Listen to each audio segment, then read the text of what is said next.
Ang programang ito ay rated SPG. Striktong patnubay at gabay ng magulang ang kailangan. Maaaring may masiselang tema, lengguwahe, karahasan, sexual, horror o droga na hindi angkop sa mga bata. Nabuhos na ni Justin ang lahat ng kanyang mga hinanaing at masama at sakit ng loob dito sa kanyang ina. Dito na nga nasabihan niya ng masasamang salita kung saan sinauli pa niya dito ang ibinigay nitong ipit. Dito na nga ay talagang nasaktan ng husto itong si Giselle, pero tanggap niya ito dahil sa totoo naman ang lahat ng mga sinasabi ng kanyang anak na si Justin. Pero ito ngang si Annalyn ay hindi niya mapigilan para sabihin dito kay Justin na irespeto naman kahit hindi niya ituturing na tunay na ina.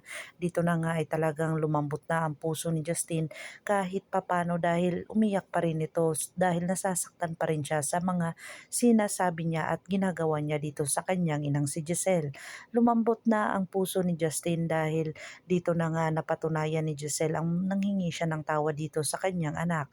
Kinausap niya itong si Annalyn na talagang porsigido siya na babatiin niya talaga itong si Justin upang ito ay mayakap niya kahit saglit man lamang.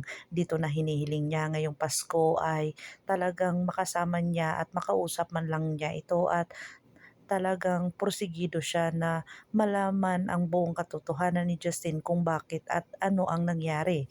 Dito na nga ay kinausap ni Justin itong kanyang ama at sinabihan siya dito kung bakit malungkot siya.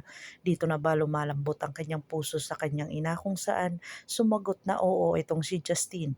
Dito na nga kaya payagan ni Eric itong si Justin na lumapit sa kanyang ina at mabuo na ang kanilang pamilya.